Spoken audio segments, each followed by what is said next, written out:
Hello viewers, আসসালামু আলাইকুম। BJS এবং বার এমসিকিউ প্রিপারেশনের আজকে আমরা বেশ কয়েকটা গুরুত্বপূর্ণ সেকশন নিয়ে আলোচনা করব। আমাদের আজকের আলোচনার বিষয় সিপিসি 114। খুবই ইম্পর্টেন্ট একটা সেকশন এটা। এটা হলো রিভিউ।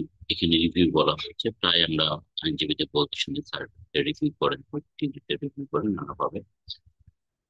তো 114 এবং অর্ডার 47, এই দুই জায়গায় আমরা রিভিউর বিধানটা পাচ্ছি। তো প্রথমত আমরা আলোচনা করব 114। এখানে রিভিউর বিষয়ে যেটা বলা হয়েছে, আপিল করা হয়নি। আপিল করা হয়নি অর্থাৎ যে কোনো ডিগ্রি দ্বারা আমরা সংক্ষুব্ধ হলে তার বিরুদ্ধে আপিল করতে পারি 96 এর বিধান অনুযায়ী সিপিসি। তেমনি ভাবে কোনো আদেশ দ্বারা যদি আমরা সংক্ষুব্ধ হই, তাহলে সেটার বিরুদ্ধে আমরা আপিল করতে পারি, যদি সেটা 104 কে কাভার করে অথবা অর্ডার 43 কে কাভার করে। কিন্তু আপিল করা হয়নি। দ্বিতীয়ত হলো আপিলের বিধানই নেই। আপিলের বিধান নেই, যেমন এসআর একটা সেকশন 9 এর যে ডিগ্রি, আপিলের বিধান নেই। অথবা মেডিয়েশনে প্রদত্ত ডিগ্রি 89 এ সিপিসি, আপিলের বিধানই নেই।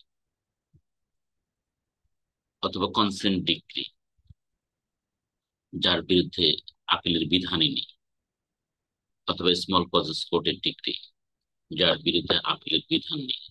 তো এই ধরনের ক্ষেত্রে আমরা রিভিউ করি। আরেকটা ক্ষেত্রে হলো যে স্মল কজেস কোর্ট যদি কোনো সিদ্ধান্ত দেয়, অর্থাৎ স্মল কজেস কোর্টের রেফারেন্সে প্রেরিত সিদ্ধান্ত দ্বারা যদি আমরা সংযুক্ত হই, তাহলে সেক্ষেত্রে আমরা রিভিউ করতে পারি। তাহলে কয়টা কথা বললাম? আপিল করা হয়নি, আপিলের বিধান নেই, স্মল কজেস কোর্টের রেফারেন্সে প্রেরিত সিদ্ধান্ত দ্বারা যদি আমরা কেউ সংক্ষুব্ধ হই, তাহলে ওই আদেশ প্রেরণের 90 দিনের মধ্যে আমরা রিভিউ করতে পারবো। তাহলে রিভিউ লিমিটেশন হলো 90 দিন মাইনে। এখান থেকে বেশ কয়েক সালে প্রশ্ন এসেছে। তার মধ্যে 12 সালে এমসিকিউতে যে প্রশ্ন এসেছে সেটা হলো যে একটি দেওয়ানি আদালত প্রদত্ত রায়ের বিষয়ে রিভিউ মামলা দায়ের করা যায় কোন আদালতে? ক একই আদালতে, খ সমপর্যায়ের অন্য আদালতে, গ হাইকোর্ট বিভাগে, গ আপিল আদালত। উত্তর হলো একই আদালত। অর্থাৎ যে আদালতে আদেশটা প্রদান করা হয়েছে, যে আদালত আপিল ডিগ্রিটা প্রদান করা হয়েছে, সেই আদালতেই আমরা পুনরায় গিয়ে রিভিউ পিটিশনটা অ্যাপ্লিকেশনটা ফাইল করতে পারবো। আরেকটা প্রশ্ন এসেছিল, দেওয়ানি আদালতের সিদ্ধান্তের বিষয়ে রিভিশন মামলা দায়েরের প্রধান কারণ কি কারণে আমরা রিভিউ পিটিশন ফাইল করতে পারবো? ক আইনগত ভুল, খ সিদ্ধান্ত গ্রহণে ভুল, গ ঘটনাগত ভুল, ঘ আইনগত ভুল ও ন্যায় বিচারের বিঘ্ন ঘটা। উত্তর হলো ঘ আইনগত ভুল ও ন্যায় বিচারের বিঘ্ন ঘটা। তাহলে রিভিউ করার দুইটা গ্রাউন্ডস আমরা পেলাম। একটা হলো আইনগত ভুল এবং ন্যায় বিচারের বিঘ্ন ঘটা। আদালত এমন কোন সিদ্ধান্ত দিয়েছেন, রায় দিয়েছেন, যার ফলে ন্যায় বিচারে বিঘ্ন ঘটেছে, অথবা যে সিদ্ধান্ত দিয়েছেন সেই সিদ্ধান্তটা আইনগত কোনো ভুল আছে। এই দুই কারণে আমরা রিভিউ করতে পারবো। 13 সালেও এখান থেকে রিভিউ থেকে এমসিকিউ কোশ্চেন হয়েছিল। কোন রিভিউ দরখাস্ত নামঞ্জুর হলে আদেশের বিরুদ্ধে প্রতিকার কি? অর্থাৎ রিভিউ পিটিশন দিয়েছেন, সেই পিটিশনটা নামঞ্জুর হয়েছে, এটা থেকে একটা প্রশ্ন হয়েছে। ক আপিল, খ রিভিশন, গ রিভিউ, ঘ রেফারেন্স। উত্তর হলো রিভিশন। অর্থাৎ রিভিশন অ্যাপ্লিকেশন, রিভিউ অ্যাপ্লিকেশন দিয়েছেন, সেটা যদি নামঞ্জুর হয় তাহলে সেক্ষেত্রে সেটার বিরুদ্ধে হবে রিভিশন। আর যদি মঞ্জুর হয় তাহলে আবার আপিলে যেতে হবে। 15 সালে এখান থেকে প্রশ্ন এসেছিল, রিভিউ এ প্রদত্ত সিদ্ধান্ত দেবার ক্ষমতা প্রয়োগ করতে পারে সে আদালত। অর্থাৎ রিভিউ এই সিদ্ধান্ত দেবার ক্ষমতা প্রয়োগ করতে পারে সে আদালত যে ক ওই আদেশের বিরুদ্ধে আপিল শুনে, ঘ ওই আদেশের বিরুদ্ধে রিভিশন শুনে, রিভিউ এর বিচারাধীন ডিক্রি প্রদান করে, রিভিউ এর জন্য বিচারাধীন ডিগ্রি রেফার করে। উত্তর হলো রিভিউ এর জন্য বিবেচনাধীন ডিগ্রি প্রদান করে। তাহলে দেখা যাচ্ছে যে 114 থেকে এই রিভিউ থেকে বেশ কয়েকবার ইতিমধ্যে প্রশ্ন হয়েছে, ভবিষ্যতে হবে। সো এইটা দাগ দিয়ে রাখুন, এটা একদম 3 স্টার। এটা মুখস্থ রাখতে হবে, অ্যালন উইথ অর্ডার 47। এরপর আসেন পুনঃনিরীক্ষণ, revision. This is also very much important section, hugely use হয়, প্রত্যেক দিনই ইউজ হয়। So it also got 3 star marks, 3 star দিয়ে রাখেন, এখান থেকে অবশ্যই কোয়েশ্চেন পাবেন। এই রিভিশন বিষয়ে আমরা আলোচনা করলে এটা বলতে পারি যে জেলা জজ বা অতিরিক্ত জেলা জজের আদেশের বিরুদ্ধে রিভিশন। তাহলে আপনারা জানেন বাংলাদেশে as per provision of section 3 of Civil Courts Act 1887 পাঁচ ধরনের সিভিল কোর্টের কথা বলা হয়েছে: ডিস্ট্রিক্ট জাজ কোর্ট, এডিশনাল ডিস্ট্রিক্ট জাজ কোর্ট, জয়েন্ট ডিস্ট্রিক্ট জাজ কোর্ট, সিনিয়র অ্যাসিস্ট্যান্ট জাজ কোর্ট এবং অ্যাসিস্ট্যান্ট জাজ কোর্ট।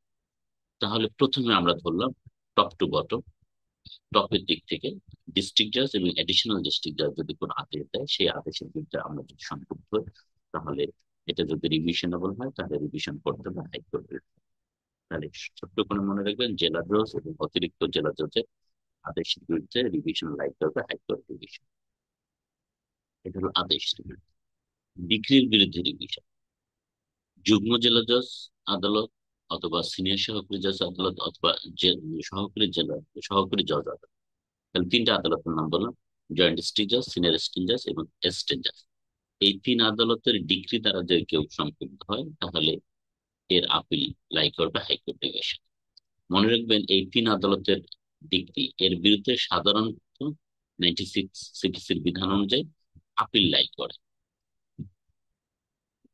আপিল হলো আপিলের সিদ্ধান্ত দ্বারা যদি আপিল সংক্ষুব্ধ হন, তখন এটার বিরুদ্ধে হাইকোর্ট ডিভিশনে রিভিশন দায়ের করতে হবে। এইটাই 115 ধারায় বলা হয়েছে। জয়েন্ট ডিস্ট্রিক্ট জাজ, সিনিয়র অ্যাসিস্ট্যান্ট জাজ এবং অ্যাসিস্ট্যান্ট জাজ, এই 3 আদালতের ডিগ্রি দ্বারা কেউ যদি সংক্ষুব্ধ হয়, তাহলে revision shall like to high court division. Clear করতে। এরপরে আসেন এই সহকারী জজ, সিনিয়র সহকারী জজ বা যুগ্ম জেলা জজ, এই 3 আদালতের আদেশ দ্বারা যদি কেউ সংক্ষুব্ধ হয়, তাহলে রিভিশন কোথায় লাইক করবো? Revision shall like to the district জাজ। Revision shall like to the district জাজ। তাহলে এই 3 আদালতের, অর্থাৎ সহকারী জজ, সিনিয়র সহকারী জজ, যুগ্ম জেলা জজ এর আদেশের বিরুদ্ধে রিভিশন লাইক করবে ডিস্ট্রিক্ট জাজ কোর্টে, এদের ডিগ্রির বিরুদ্ধে রিভিশন লাইক করবে হাইকোর্ট ডিভিশন। রিভিশন মামলা শুনুন, এখন এই রিভিশন কে শুনতে পারবে? জেলা পর্যায়ে রিভিশন শুনতে পারবে জেলা জজ আদালত। এই জেলা জজ আদালত রিভিশন রিসিভ এবং হিয়ার দুইটাই করতে পারবে। তবে জেলা জজ যদি কোনো রিভিশন মামলা শুনানির জন্য অতিরিক্ত জেলা জজে পাঠিয়ে দেন, তাহলে অতিরিক্ত জেলা জজও রিভিশন শুনানি করতে পারবে। যদি না পাঠান তাহলে পারবেন। ওকে, রিভিশনের রিভিশন এখানে সেকশন 115 সাবসেকশন 4, এখানে খুব চমৎকার একটা বিষয় বলা হয়েছে। রিভিশনের রিভিশন হতে পারে, এটা প্রশ্ন আসতে পারে। সেটা হলো যে একজন সহকারী জজ, ফর এক্সাম্পল সহকারী জজের আদেশ দ্বারা আপনি সংক্ষুব্ধ হয়েছেন এবং এটা আপিলেবল না, তখন আপনি রিভিশন করলেন। ডিস্ট্রিক্ট জাজ সেই রিভিশন দরখাস্তটা আপনার ডিসপেপারে দিল, তাহলে আপনি সংক্ষুব্ধ হলেন। তখন আপনার আরেকটা প্রতিকার আছে হাইকোর্ট ডিভিশন, এটাকে বলছে রিভিশনের রিভিশন। হাইকোর্ট ডিভিশনে যা সিভিল রিভিশন নামে পরিচিত। সিভিল রিভিশন, অর্থাৎ এইটার অবশ্যই গ্র্যান্ড লাগবে। হাইকোর্ট ডিভিশন যদি অনুমতি দেয়, তাহলে রিভিশন ফাইল করতে পারবে, না ফাইল করতে পারবে না। এটাকে বলছে রিভিশনের ডিভিশন। তো সেকশন 115 ভেরি মাচ ইম্পর্টেন্ট, একদম ইম্পর্টেন্ট। সবসময় এখান থেকে প্রশ্ন আসে, কারণ এটা ভেরি মাচ প্র্যাকটিক্যাল সেকশন। প্রত্যেক দিনই কাজে লাগতেছে ডিস্ট্রিক্ট জাজ কোর্টে হাইকোর্ট ডিভিশন। তাহলে 2012 সালে কিন্তু একটা প্রশ্ন এসেছিল এরকম: একটি দেওয়ানি মামলায় অতিরিক্ত জেলা জজ প্রদত্ত আদেশের বিরুদ্ধে রিভিশন মামলা হতে হবে কোন আদালতে? ক জেলা জজ আদালতে, খ আপিল আদালতে, গ হাইকোর্ট বিভাগে, ঘ স্পেশাল জেলা জজ। উত্তর হলো হাইকোর্ট বিভাগে। আরো যে প্রশ্ন এসেছিল 2013 সালে, যেমন জেলা জজের আপিল এখতিয়ার বলে প্রচারিত ডিগ্রির বিরুদ্ধে প্রতিকার কি হবে? মাইন্ড ইট, জেলা জজের আপিল এখতিয়ার বলে প্রচারিত ডিগ্রির বিরুদ্ধে প্রতিকার কি হবে? ক, একটা ক্রিটিক্যাল কোশ্চেন কিন্তু এটা, আপিল, রেফারেন্স, রিভিশন, রিভিউ।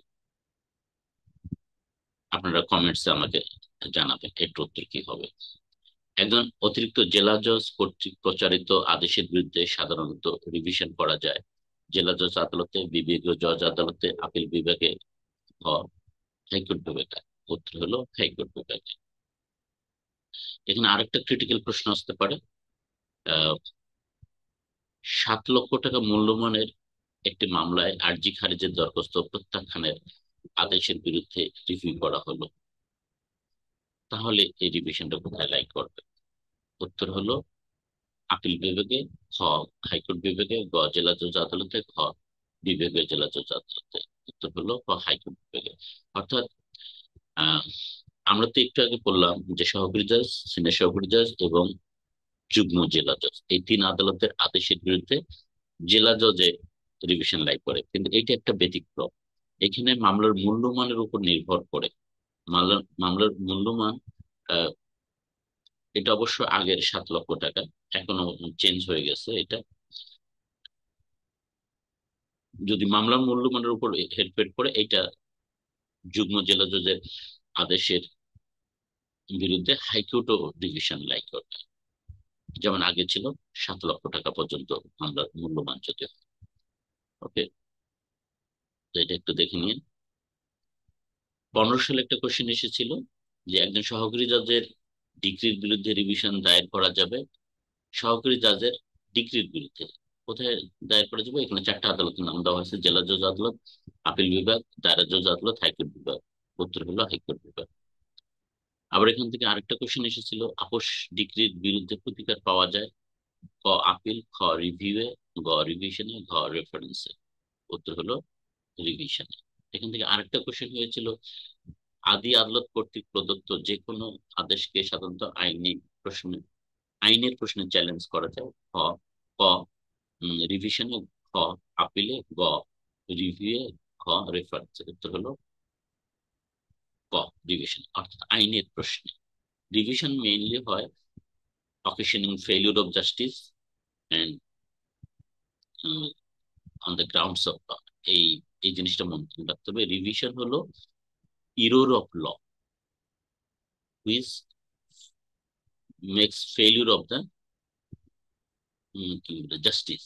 তাহলে দুইটা grounds, error of law and failure of justice, এই দুইটা গ্রাউন্ডসে কিন্তু রিভিশন দায়ের হয়।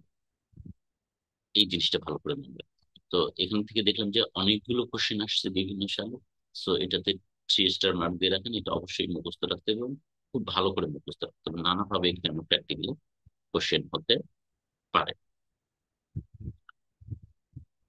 তো আজকে এই পর্যন্ত, খোদা হাফেজ। Thank you. আবার পরবর্তী কোনো ভিডিও দেখা হবে। আপনারা জানেন আমরা বার ট্রেনিং কোর্স কন্ডাক্ট করি। আপনারা স্বল্প সময় যে দক্ষ আইনজীবী হতে চান আমাদের সঙ্গে যোগাযোগ করতে পারেন। Thank you for watching. Again,